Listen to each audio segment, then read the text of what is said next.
Halo. Emang tahu seks itu apa? Tahu. Emang apa seks?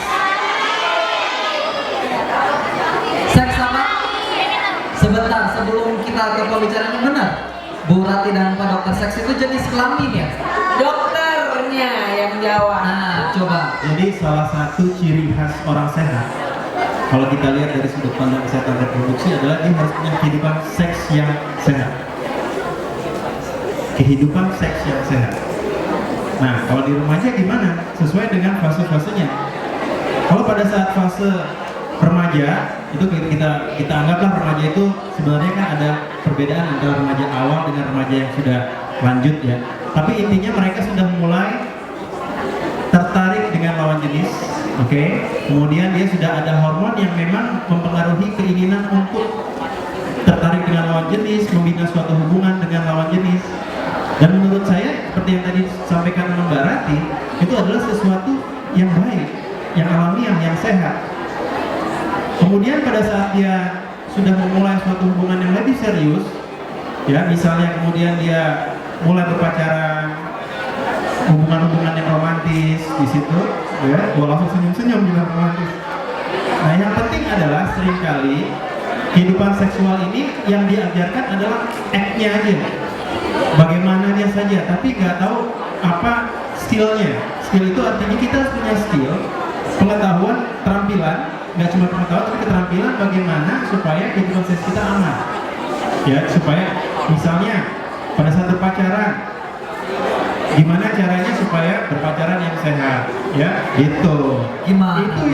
Itu yang Pacaran sering yang sehat Dan decent itu apa ya, terhormat ya, Iya. respect ya, gitu. Gimana Mbak Rati kalau pacaran yang decent? Anak saya 2 cowok, kalau yang cowok jangan naksir anak saya. Jadi anak saya 2 cowok, 1 SMA, 1 kelas 3 SMP.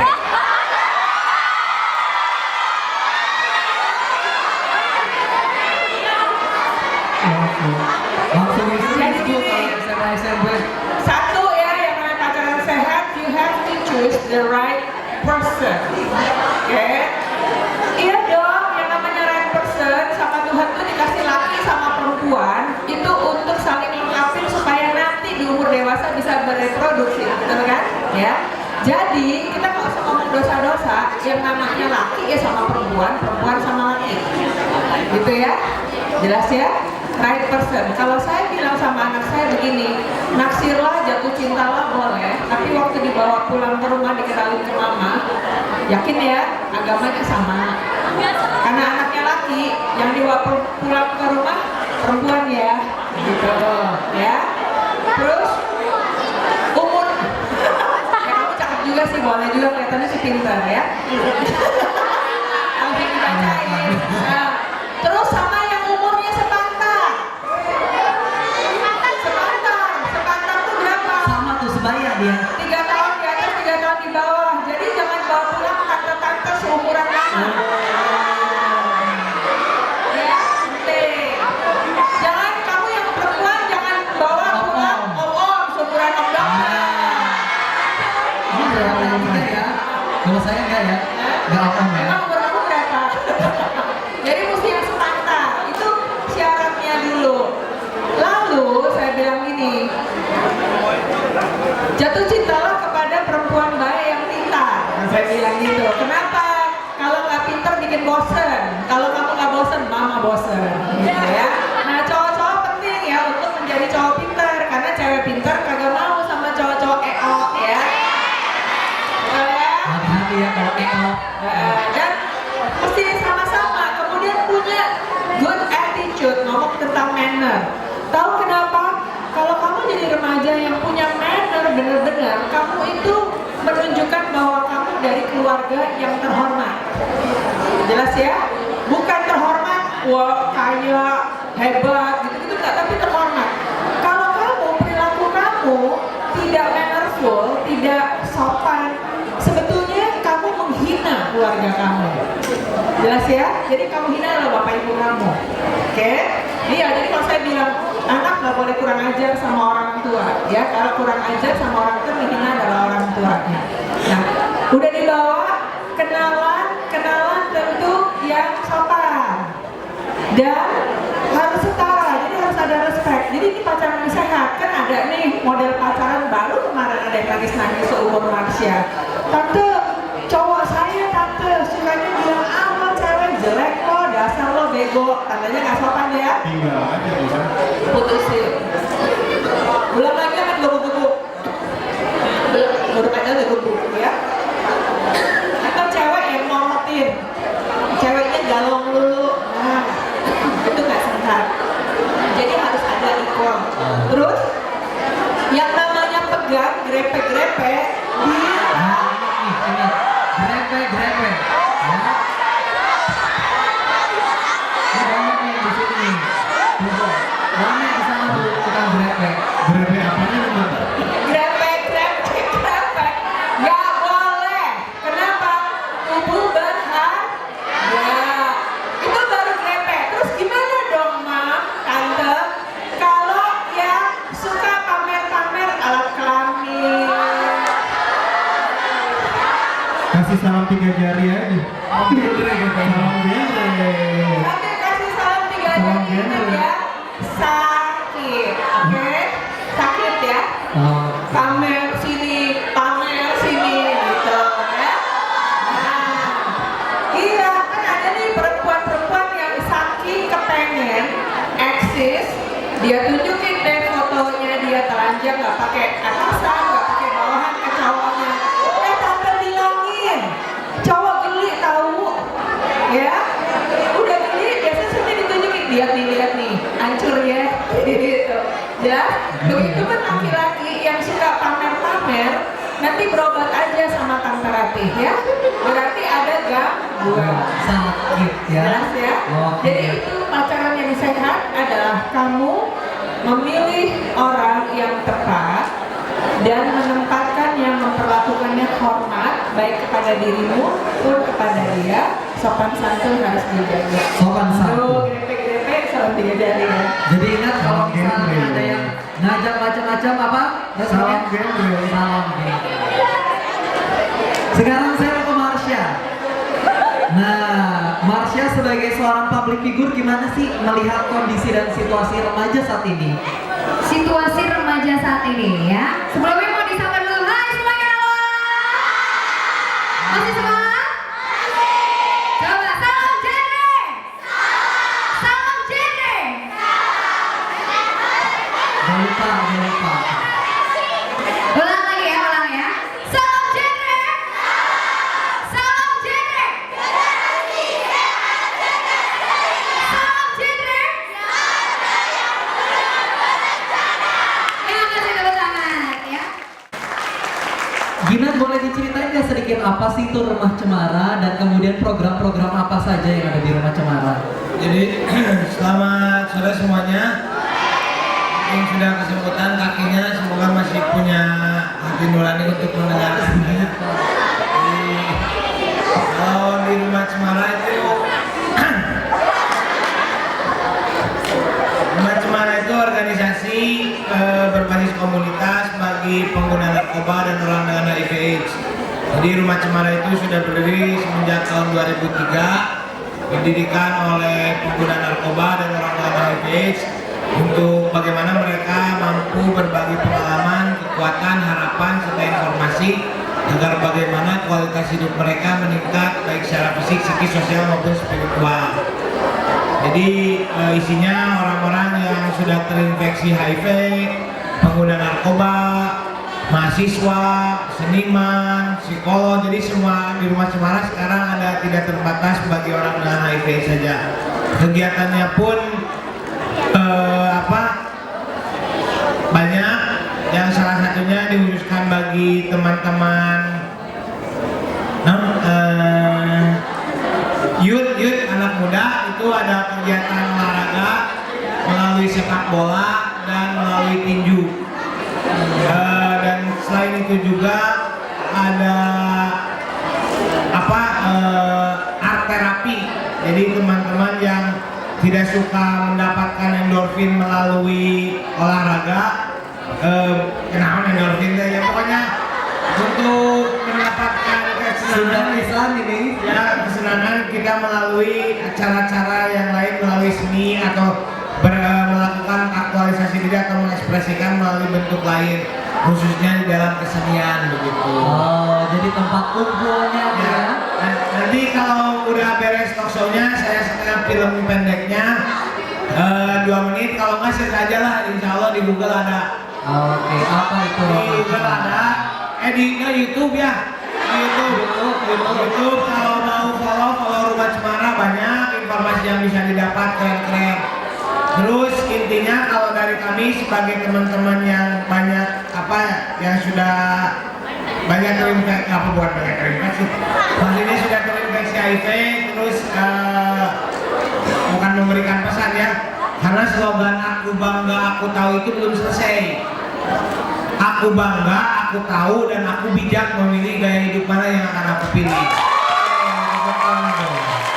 Karena seperti seorang filosof pernah bilang bahwa pengetahuan adalah sumber dari kebijaksanaan. Jadi kalau cuma tahu tetap menggunakan kacamata yang kurang oke, ya tetap aja kampungan, itulah bahasanya. Kampungan. Jadi kalau keren itu memang harus bijaksana. Bukan banyak tahu, bukan apa-apa, tapi kalau keren itu bijaksana. Jadi percuma kalau tahu tapi ternyata Iya, karena bijak, nantinya ya. cuma sok tahu, nggak ada ya. Kalau yang sok bijaksana ada sulit alat ukurnya.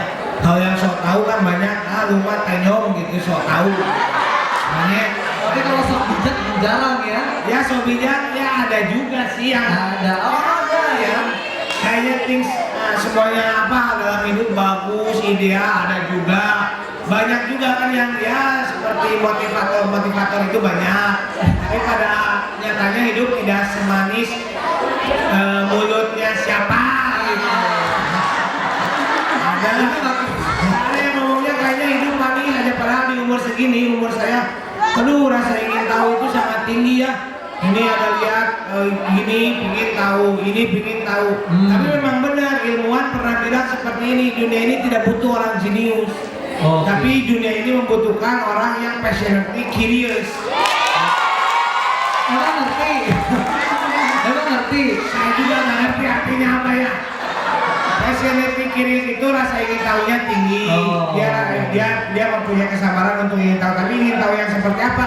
Ingin tahu yang nantinya akan menghasilkan kebijaksanaan. Nah itu kuncinya ya. Tepuk tangan lagi dong sekali lagi untuk ini. Sip. Orang yang terjangkit AIDS, dia harus minum ARV obatnya. Apabila tidak minum dalam satu waktu, maka dosisnya akan meningkat terus-menerus atau bagaimana? Setahu saya kan dia harus mengulang kembali gitu. Agar obatnya nggak kebal. Mohon penjelasannya Pak. Sekian pertanyaan saya, terima kasih. Pak, berapa sih jangka waktu hidup bagi pasien yang terkena HIV setelah minum obat ARV? Apakah masih bisa hidup lebih lama atau tidak? Dan bila dia telah minum obat ARV, apa akibatnya? Terima kasih. Wassalamualaikum warahmatullahi wabarakatuh. Lebih mudah dulu deh. Saya jawab yang lebih mudah dulu, pertanyaan terakhir Mas. Jadi bagaimana perjalanan penyakitnya ya, dari HIV positif dia bisa sampai AIDS? Itu banyak sekali faktor yang berpengaruh. Yang jelas pertama dia diobati apa tidak. Kalau dia diobati bahkan mungkin sampai dia meninggal dunia dia nggak pernah kena AIDS, itu bisa. Ya. Yang kedua juga daya tahan tubuhnya, artinya pola hidupnya dia. Apakah dia cukup nutrisinya baik? Apakah dia menjaga kesehatan secara baik, makanannya, istirahatnya? Karena itu semua berpengaruh terhadap kekebalan tubuh dia. Semakin dia berpola hidup sehat, semakin dia kuat untuk menghadapi virus-virus tadi. Secara umum kayak gitu. Jadi kalau dia hidup pola hidupnya jelek, tidak berobat, rata-rata dalam waktu 5 tahun dia bisa terkena AIDS. Itu kira-kira. Mungkin yang pertama kedua silakan Mbak. Oke, thank you Pak Dokter. Jadi itu ya perjalanannya. HIV ketika diberikan tadi antiretroviral dia tidak akan mencapai AIDS gitu ya Pak Dokter ya. Oke. Terima kasih Pak Dokter. Silakan Tante Rati. Sekarang jawaban atas pertanyaan tentang hiperseks. Apa sih hiperseks?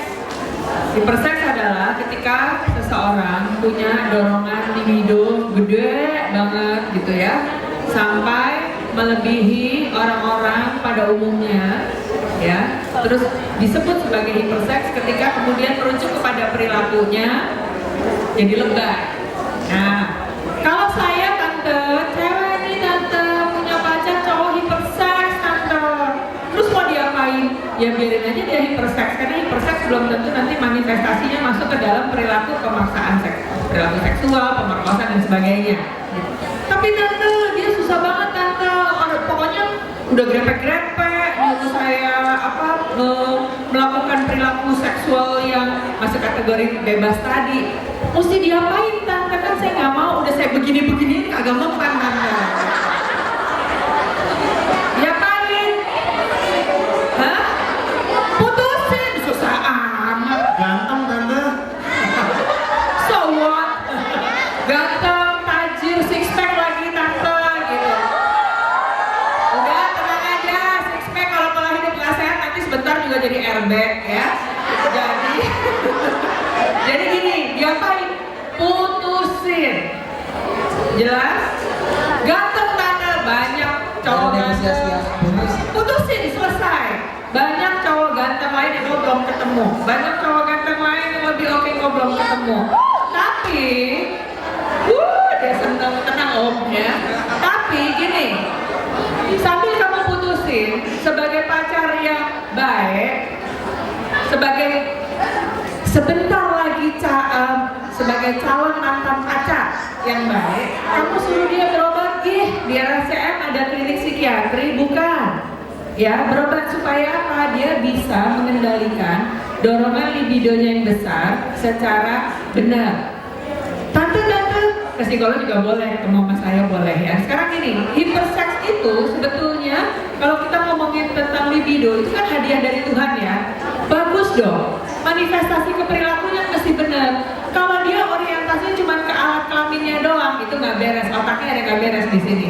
Kalau dia karena dorongan libidonya besar, karena libido adalah bagian dari energi hidup, dia jadi jago basket, dia jadi pokoknya ikut banyak kegiatan yang positif, fine, gitu ya, jelas ya. Jadi libido besar bukan dosa, perilakunya yang bisa jadi dosa. Jadi kalau kamu terus menjadi terintimidasi, udah putusin aja, beres deh. Kalau dia nggak mau, ya apa hak dia? Biarin aja dia nggak mau. Kalau mau putus ya putus aja, selesai kan? Tapi diuber-uber bu, lapor polisi, gampang. Diikutin tindakan penguntitan, tidak menyenangkan, selesai. Nah, tapi kan tante, ini pertanyaan yang berikutnya. Dasar ceweknya kayak begini-beginiannya repot banget. Pacaran sehat, cowok tuh suka pakai kata abis aku sayang sih kamu. Ya elah, itu marketing tahu ya. Dibilangin sayang menggelepar, gitu kan? Bilangin sayang menggelepar. Gini, perempuan dengerin Tante Rati. Sama, dengerin nih. Biasanya panggil saya mama, bukan mami ya. Jadi gini, Tuhan itu ya, saya percaya nih, Tuhan Allah itu memberi perempuan sama laki-laki sama yang namanya akal budi. Gunanya untuk apa? Dipakai. Jelas ya?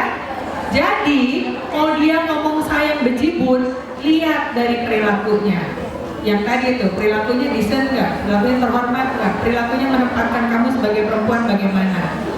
Biarpun dia ngomong sayang setengah mati, kalau itu cuma lip service aja, berarti dia cowok itu tidak serius sayang sama kita. Tapi tentu rasanya sakit gitu di sini ya. Ya Allah mbak. Gimana tante sakitnya? Di sini ya. Ini udahlah. Perempuan itu sering terperangkap pada stigma bahwa perempuan adalah makhluk emosional. Jangan mau terperangkap di stigma itu. Perempuan bisa sangat rasional, betul? Perempuan pintar kok. Laki-laki akan jadi hati-hati ketemu sama perempuan pintar demikian, ya kan? Jadi anak-anak move on aja. Soal sakit hati, gelisah, galau, semua akan berlalu dengan waktunya, ya. Pertanyaan pertama tadi, kenapa kok ada dua macam HIV? Ya, jadi sama seperti virus-virus yang lain. Bahkan ada satu virus misalnya penyebab kanker mulut rahim yang namanya human papilloma virus, itu ada ratusan strain, tipenya ada banyak ya. Ya, itu namanya pembagian kelompok virus, sama seperti kalau belajar biologi ada taksonomi, pernah dengar ya? Nah, itu sebenarnya untuk membedakan secara kelompoknya saja. Tapi sebenarnya golongannya sama, golongan retrovirus namanya. Golongan retrovirus, jadi nggak ada hubungan dengan obatnya. Obatnya semuanya sama, anti retrovirus. Jadi satu kelompok saja obatnya. Kemudian pertanyaan kedua, pertanyaannya bagus sekali, bahwa kok bisa, tadi dengar nggak pertanyaan yang terakhir? Yang sebelah sana dengerin nggak tadi pertanyaan kedua? Ya, pertanyaannya bagus sekali deh. Begini pertanyaannya. Tadi Bu Menteri bilang bahwa obat untuk HIV itu gratis. Tapi kok yang dapat obat di Indonesia hanya 8%? Itu pertanyaan yang sulit deh. Bu Menteri mungkin harus jawab. Tapi kira-kira begini. Pertama, yang jumlah orang yang tes saja itu masih sedikit.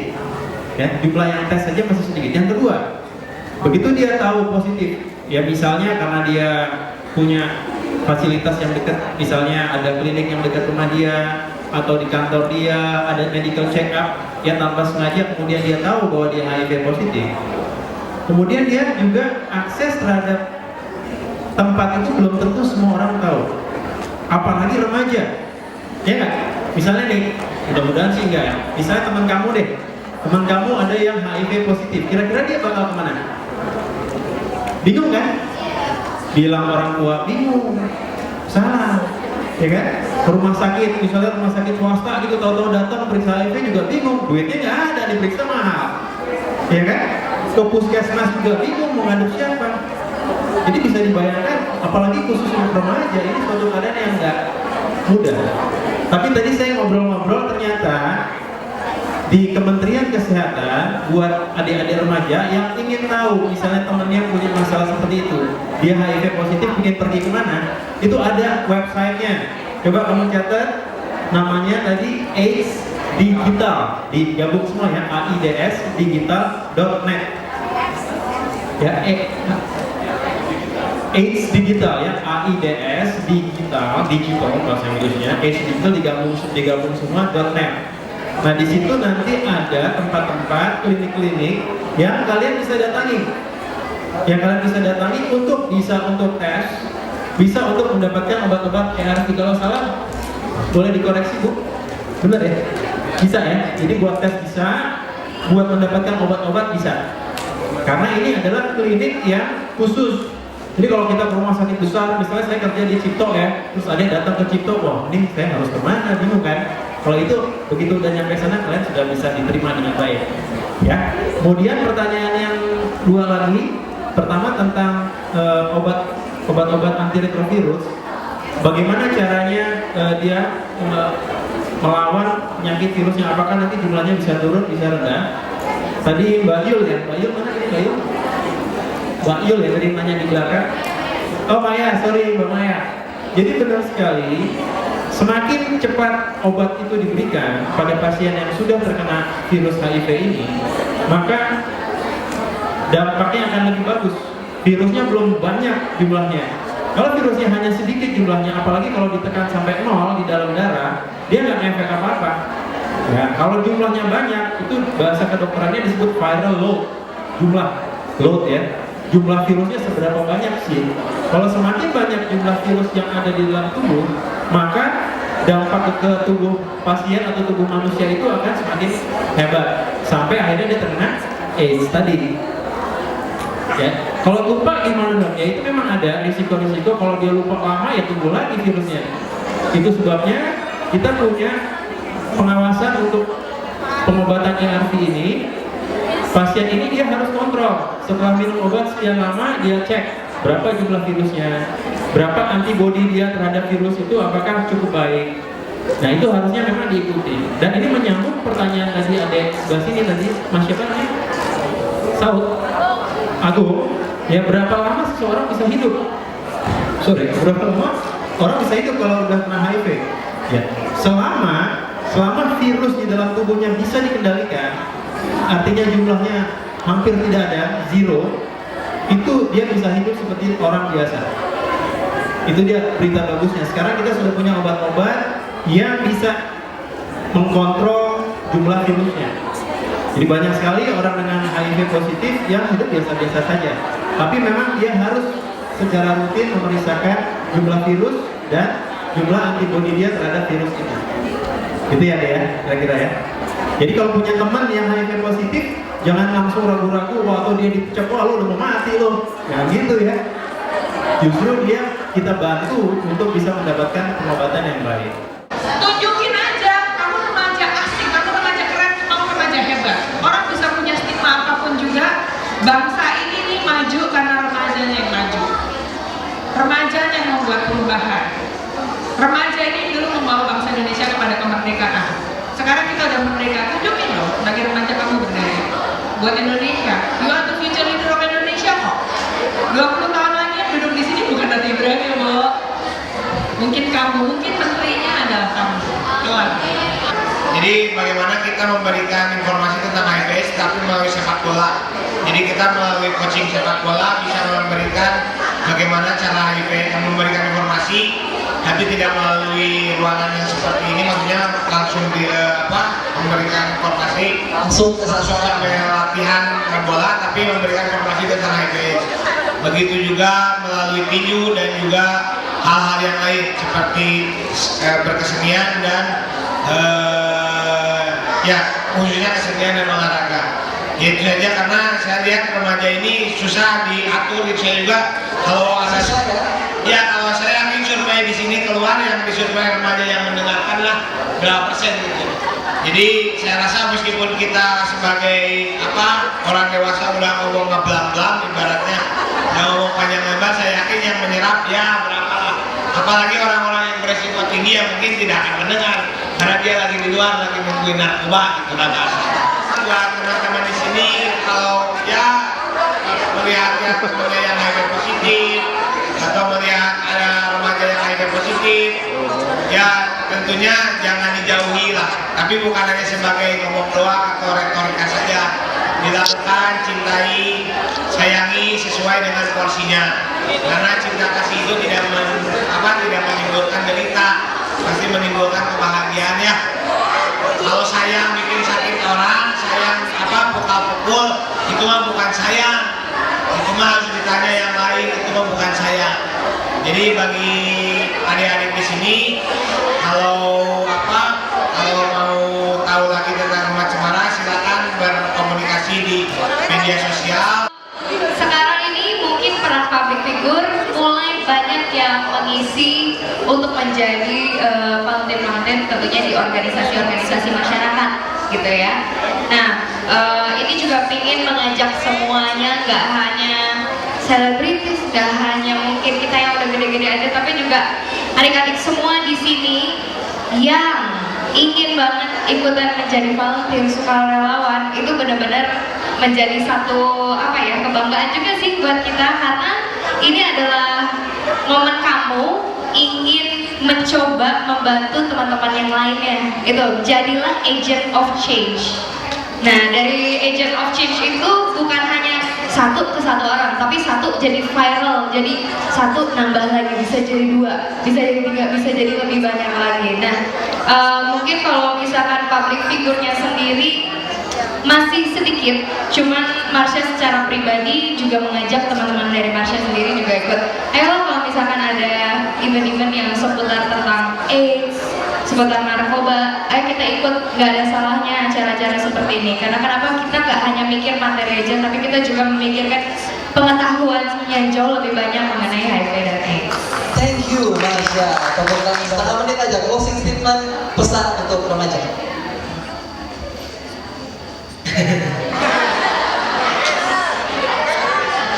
Ya, kalau saya closing statementnya semoga teman-teman ini tetap berani memilih jalan hidup yang teman-teman akan pilih, tetapi tetap bertanggung jawab terhadap pilihan yang dipilih. Jadi dan intinya bahagianya manusia ketika manusia mampu menjadi dirinya sendiri. So jadilah manusia manusia yang mampu menjadi dirinya sendiri. Thank you Ginan. Marsha, silahkan. Ya, kalau dari aku closing statementnya adalah kenali penyakitnya, cegah penularannya, dan yang terakhir jadilah anak bangsa yang cerdas dan sehat. Thank you, luar biasa. Pak Dokter, silahkan. Kayaknya sudah semua. Saya pengen nyanyi yang itu tadi tuh, nge-rap tuh keren tuh tadi tuh ya. Yang muda semuanya teriak, kami genre. Yang muda semuanya teriak, kami genre. Gitu ya, 3 kali ya. Gue yang nge-rapnya dulu. Ya. Yang muda semuanya teriak, kami genre. Yang muda semuanya teriak, kami genre. Indonesia semuanya teriak, kami genre. Thank you. Saya kira sama genre udah mewakili semuanya. Sip. Berarti.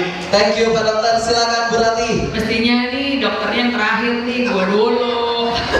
Jadi nafsu gitu. Gini, tadi ya saya udah bilang saya bukan orang pemerintah, ya. Saya tidak mewakili lembaga apapun kecuali diri saya sendiri dan personal growth yang akan saya. Gini, sebagai ibu dan orang Indonesia, saya punya kepentingan ada di sini. Kepentingan saya apa? Saya suku amat banget lebay di sini ya. Cinta banget sama Indonesia. Dan dalam pekerjaan profesional saya, hampir 25 tahun saya ketemu banyak orang muda. Saya banyak ketemu orang mulai dari dia belum lahir lewat bapak ibunya sampai yang udah umurnya ranum-ranum banget ya. Bahkan yang sangat senior. Ketemu dengan berbagai macam orang. Anak-anak dengerin deh. Indonesia itu butuh banget kita untuk ngejagain. Bulan depan kita berhadapan sama AFTA, bulan depan kita berhadapan dengan semua, karena tadi ngomongin tentang globalisasi ya. Kita berhadapan dengan semua hal yang membuat Indonesia ini menjadi tempat di mana seluruh bangsa bisa datang ke sini dan mencari nafkah di sini. Kalau bukan kita yang jagain, siapa? Gitu ya. Orang akan datang ke sini dan ngambil semua resource yang kita punya. Kita nih yang harus jagain. Dan untuk itu kita butuh orang muda yang tangguh. Dan kita hanya bisa jadi orang muda yang tangguh kalau kita sehat. Mau kerja dan bisa kerja dan sungguh punya deh semangat untuk membangun Indonesia. Tapi nomor 1, sehat dulu. Semua yang sudah disampaikan oleh teman-teman kamu itu benar semua, kita kerjain. Oke, thank you. Terima kasih atas kebersamaannya. Terima kasih teman-teman semuanya. Terima kasih Ginan, Marsha, Pak Dokter, Bu Rati. Terima kasih.